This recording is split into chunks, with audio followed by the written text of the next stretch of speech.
Sri Dāmodara Jananī by Shivaram Swami. Chapter 12. Everything ends in Transcendental Bliss. Gopi bhistabhito nrityad Bhagavan bhalavat kvachit Udgayati kvachin mugdhas Tadvasho dharu yantravat. The gopis would say, "If you dance, my dear Krishna, then I shall give you half a sweetmeat." By saying these words, or by clapping their hands, all the gopis encouraged Krishna in different ways. At such times, although he was supremely powerful, personality of Godhead, he would smile and dance according to their desire, as if he were a wooden doll in their hands. Sometimes he would sing very loudly at their bidding. In this way, Krishna came completely under the control of the gopis. Srimad Bhagavatam 10.11.7. When the rope dropped from Krishna's midriff, his playful mood evaporated. In the spirit of a mistreated child, Dāmodara started to cry and tearfully reached his arms towards his father, pleading, "Father! Father!" Although inwardly disturbed with how his son had been humiliated and endangered. To console Krishna, Nanda Maharaj continued to smile. Bending low, he lifted his son and held him close to his chest. Nandaraj kissed away Krishna's tears and gently rubbed the child's back. His beard moistening with both Krishna's tears and his own, Nanda waited until Krishna was calm and then asked, "O son, where is the evil-minded person who tied you to this mortar?" Krishna leaned towards his father's cheek and wrapped his arms around Nanda Maharaj's neck. Speaking into his father's ear loud enough for others to hear, he replied, "Father, it was mother who did it." Nanda Maharaj's eyes found his wife, who was now trying to hide behind her friends. "That cannot be, son. You must be mistaken." In response, Krishna raised his voice without looking in the direction of his mother. "No, father, she did it. You can ask any of the other gopis here. They were here too." Nanda Maharaj questioningly looked at the other ladies, but they all lowered their faces and covered their eyes with their veils. Again, Nanda looked to his wife, but she had turned her back to them. Although the king was upset that his beloved son had been placed in jeopardy, he knew that if Yashoda Devi was indeed the culprit, she would deeply regret her conduct. She may have acted recklessly, but she would now be contrite. Of that there was no doubt. He thought, "No words of reprimand from me will match Yashoda's self-censure." Nanda turned away from the gopis. He would not chastise his wife. He, more than anyone, knew the depth of her love for their son, and how much pain that love must have been now causing her. Harsh words from him would have been like a soothing balm for her. Placing his left knee to the ground, the king sat Krishna on his right thigh. But before he could speak, the boys closed around to comfort Krishna and added, "O king, what Krishna says is true. We too saw your queen tie him up." Trying in their own way to pacify Nanda Maharaj, the boys repeated their earlier message. But Krishna was always safe, because the spirits in the trees protected him. In fact, they acted like his servants. Krishna wanted to reach the open space of the Yamuna shore to play, but when he went between those two trees, the mortar got stuck sideways, and the trees fell with a crash. "Boom! Boom!" dramatized the boys, throwing their arms to the sky. But the trees fell sideways, never even touched Gopal, not even a leaf. Sri Dhamma was well known to Nanda Maharaj, and placing a reassuring hand on the king's arm, he continued, "Although the beings from the trees were powerful and ornamented with armlets, earrings, and helmets, they bowed before Krishna. Then they said some things that were visibly pleasing to him and left, to where we do not know." With Krishna seated on Nanda's thigh and sheltered by his right arm, the king affectionately wrapped his left arm around Sri Dhamma and kissed the boy's forehead. Smiling as if he believed Sri Rama, Nandaraj remained doubtful and thought, how these boys go on, the stories they dream up. Then the Brajvasis came to reassure Krishna that his ordeal was over. First came the men, then the women. Some came individually, others in pairs, while still others in groups. They caressed Krishna, smelled his head, offered words of comfort, and then joined together in the Sankirtan of Krishna's pastimes as Brahmanas recited Vedic hymns. The only ones who did not come were Yashoda and her friends. The queen stood behind a tree, watching the proceedings, too ashamed to remain. She then returned to the palace, covering her tear-streaked face with her veil. Yashoda's mind reeled, echoing with Nanda's voice. Where is that evil-minded person? Blinded by the tears, she stumbled along the path to the palace, aided by equally stricken maidservants. At the moment that Yashoda reached the palace gates, Rohini, Balaram, and their entourage arrived from Sahara. Without second thought, Yashoda ran into Rohini's embrace, crying uncontrollably with thoughts of her Krishna. My blue lotus! My blue lotus! At the moment that Yashoda reached the palace gates, Rohini, Balaram, and their entourage, news of the fallen Arjuna trees had already reached Rohini Devi. Fearing inauspicious developments, she quickly returned to Gokul. However, neither she nor all-knowing Balaram were expecting such a sorrowful Yashoda. They were momentarily alarmed until they heard joyous sounds from the riverside. Govinda Jaya Jaya Gopala Jaya Jaya. Then what could be the matter, thought Rohini. Turning to her son for a moment, she said, Go to your brother and bring him back to the palace.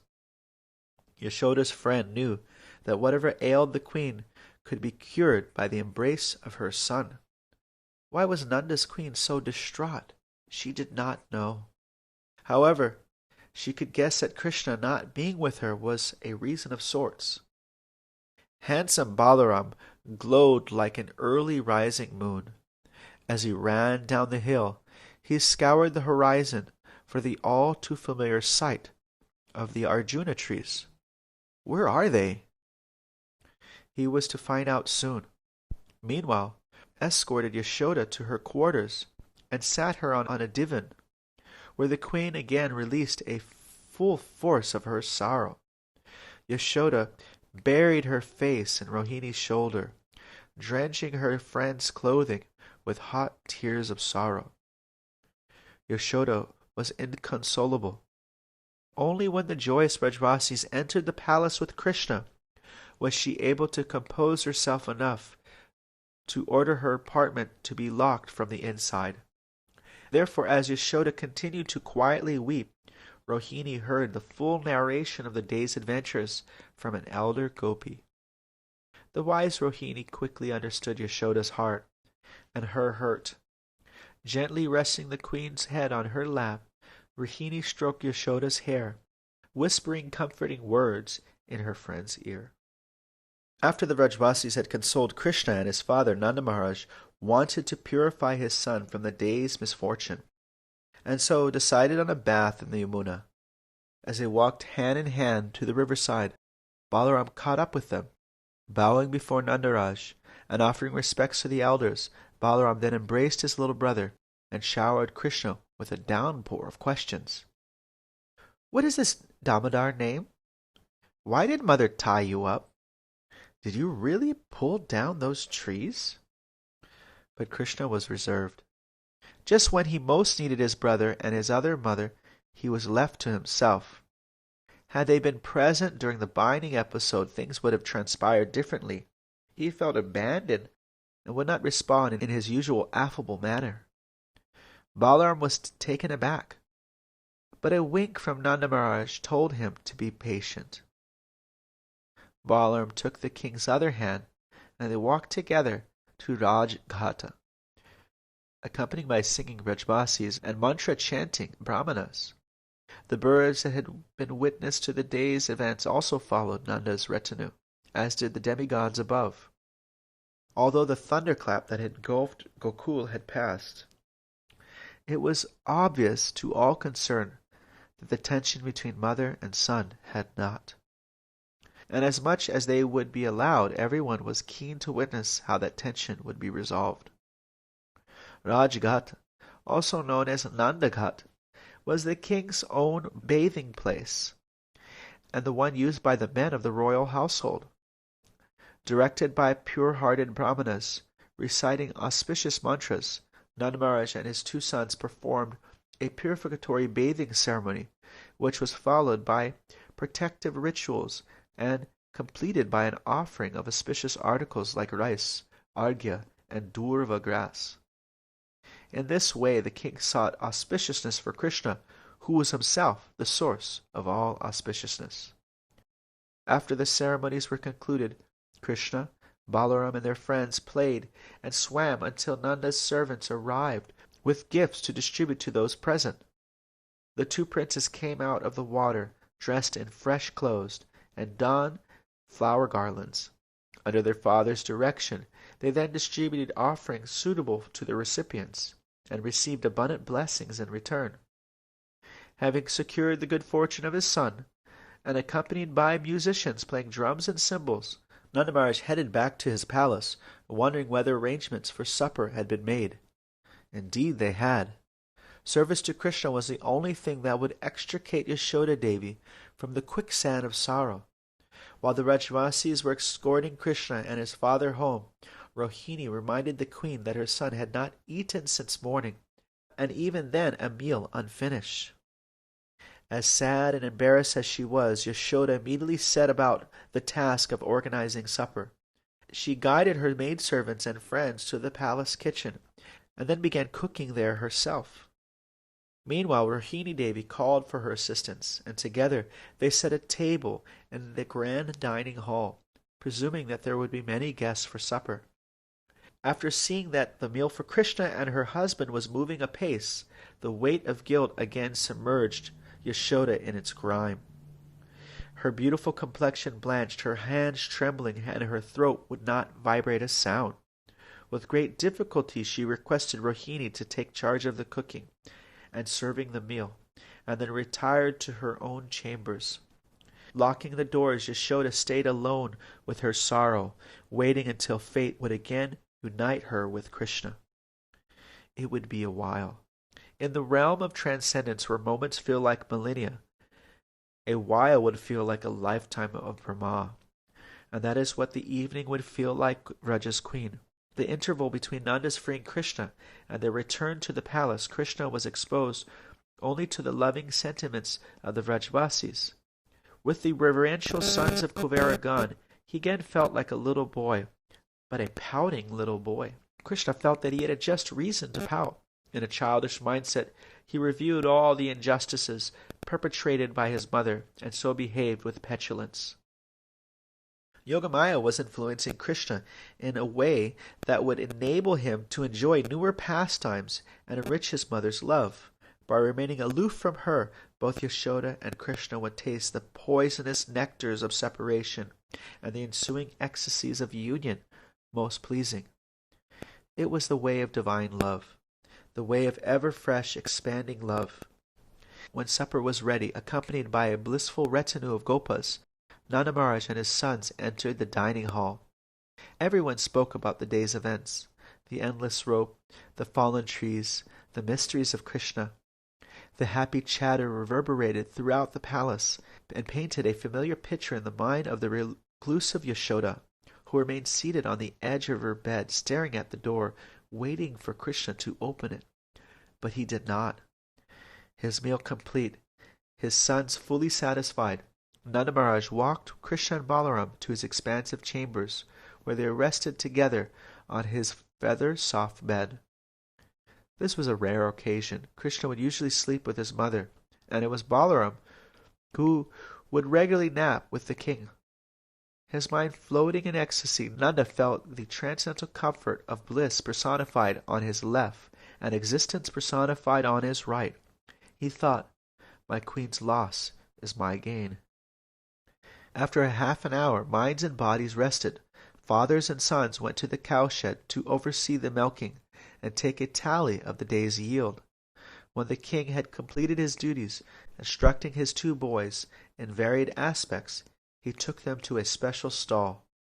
In that stall was a beautiful white cow, which Nanda Maharaj would personally milk.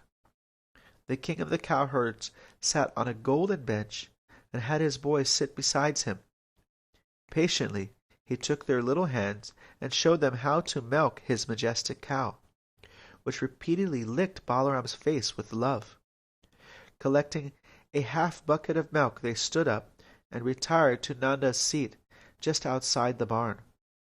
With a jeweled cup, Nanda repeatedly scooped out the milk for the two boys and had them drink their fill as a substitute for their mother's breast milk. And since some of Krishna's friends were also with them, the king satisfied their thirst as well. At this time, there would usually be evening festivities, but this evening was the grand festival of Diwali. And as in the years in the past, with the approach of darkness, the residents of Gokul were completing preparations for the celebration of Lord Ramachandra's return to Ayodhya. But the festival would be different this year. Nanda Maharaj thought it wiser to resolve the conflict between mother and son, or rather the conflict the son had with the mother. He and his sons would not attend. Thus the entire royal family would be absent from the long-awaited Diwali function. The king spoke to his brothers and requested them to take charge of the festivities. He would try to reunite mother and son, and if successful, they would join later. Taking the boys with him, Nanda Maharaj returned to his palace and entered the grand hall, where they would usually host dignitaries and family evenings. Rohini Devi and the wives of Nanda's brother were already waiting. It was a light snack of the finest sheer, sweetened milk, and other favorites. Dressed in their most festive clothing and ornamented with the finest jewelry, the women appeared like descended goddesses taking darshan of the Supreme Lord and his first expansion. But they were not the wives of the demigods. They were gopis, and their thoughts were not for Krishna's divinity, but for his happiness. While offering Krishna and Balaram sweets, the ladies addressed Nanda Maharaj. "O king, while you were inaugurating the Diwali festival elsewhere, a wonderful incident took place in your capital. That wonder ended in a near tragedy when the two Arjuna trees fell close to Krishna. Fortunately, by the grace of Narayan, your son was not harmed, but your wife has been devastated in another way." Krishna climbed up on his father's lap, Balaram on his mother's. The ladies continued, sometimes speaking together, sometimes individually. "Your celestial wife feels sorry for having tied Krishna and for leaving him unattended, but her sorrow has increased 1,000-fold by her son's neglect. As a result, she has not eaten anything, nor can she speak to anyone. Sharing their queen's fate, her maidservants are acting in the same way." Nanda Maharaj rocked Krishna on his knee and smiled unhappily, revealing deep sympathy for his wife. Aware of Krishna's mood, however, the king replied on his son's behalf, "What can we do? That best of the gopis can now see for herself the pitfalls of succumbing to anger." Some of the gopis were taken aback by such an indifferent reply. Others, like Rohini, recognized the king's intent. He was using a state diplomacy to bring about reconciliation. A gopi tearfully replied, "Were your soft-hearted wife to hear such things, she would be devastated." Yashoda did hear something of what was taking place. Unable to tolerate separation from her son, even more so the pain of being rejected by him, she asked her most confidential maid to inform her what was taking place in the grand hall. And while the maidservant brought some news of the events, she could not bring herself to convey their essence.